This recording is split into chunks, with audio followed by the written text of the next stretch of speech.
Hi எல்லாருக்கும் வணக்கம். இன்னைக்கு ரொம்ப ஸ்பெஷலான டே நம்ம எல்லாருக்குமே தெரியும். அதுக்காக தான் நம்ம எல்லாரும் இன்னைக்கு இங்க கூடியும் இருக்கோம். 6 தசாப்தத்தை வாழ்க்கையில ஜானகி கடந்து வந்திருக்காங்க. எல்லாரும் கடக்கிறது தானேன்னு நீங்க யோசிக்கலாம். இந்த 60 வயது வாழ்க்கை பயணத்துல நிறைய சிரிப்புகள், பல சவால்கள், நிறைய நினைவுகள்னு அனைத்தையும் அசால்ட்டா கடந்து வந்திருக்காங்கன்னு கூட சொல்லலாம். இப்போ ஜானகி கடந்து வந்த பயணத்தை மீண்டும் காட்ட போகுது இந்த ஒரு குட்டி வீடியோ. வாங்க அன்போடு பார்க்கலாம். அப்பதான் எங்க குடும்பத்தோட ஜான்சி ராணின்னு நாங்க ஏன் இவங்கள சொல்றோம்னு உங்களுக்கும் புரியும். ரெடியா? 3, 2, 1 and go.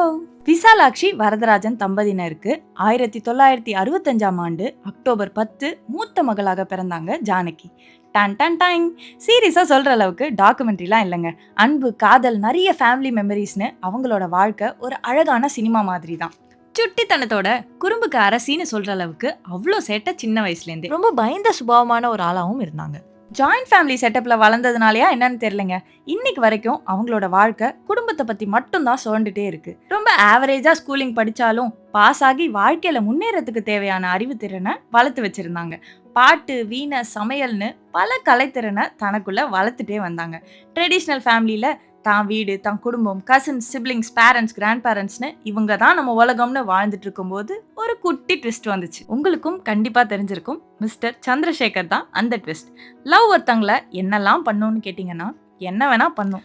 அப்படிதான் இவங்க 2 பேருமே என்னெல்லாம் முடியாதுன்னு நினைச்சாங்களோ சேர்ந்து எல்லாத்தையுமே செஞ்சாங்க. அடிப்படை வாழ்க்கை முறையே 2 பேருக்கும் வேற வேற. இவங்க ரொம்ப ட்ரெடிஷ்னல். மிஸ்டர் சிபிசி அப்படிதான் ஜானகி அன்போட அவங்கள கூப்பிடுவாங்க. அவர் ஒரு முற்போக்குவாதி.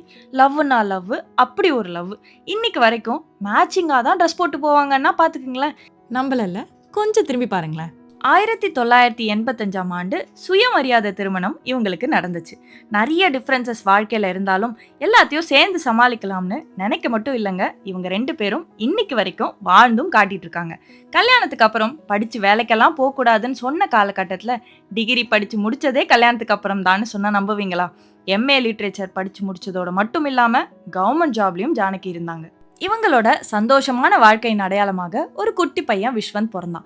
வாவ் அப்படின்னு சந்தோஷப்படுறதுக்குள்ள இன்னொரு ட்விஸ்ட். ஜானகிக்கு நிறைய பிளட் லாஸ் ஆகி கோமாக்கு போயிட்டாங்க. பொழைக்கவே மாட்டாங்கன்னு சொன்னவங்கெல்லாம் ஆச்சரியப்படுற அளவுக்கு சில நாட்கள்லயே தன்னுடைய மனதைரியத்தால இயல்பு நிலைக்கு திரும்பினாங்க. ஆஸ் யூஷுவல் குழந்தை, ஹஸ்பண்ட், அவங்களோட ஃபேமிலின்னு எல்லாரையும் பார்த்துக்கணும்னு அகைன் வேலையை விட்டுட்டாங்க. ஃபுல் டைம் ஹவுஸ் ஒய்ஃபா சில ஆண்டுகள் வாழ்ந்து வந்தாங்க. A leader is always a லீடர்னு ஒரு பழமொழி கேள்விப்பட்டிருக்கீங்களா? அந்த மாதிரி தான் என்ன பண்ணாலும் எங்க இருந்தாலும் தன்னுடைய 100% கொடுத்துட்டே இருப்பாங்க.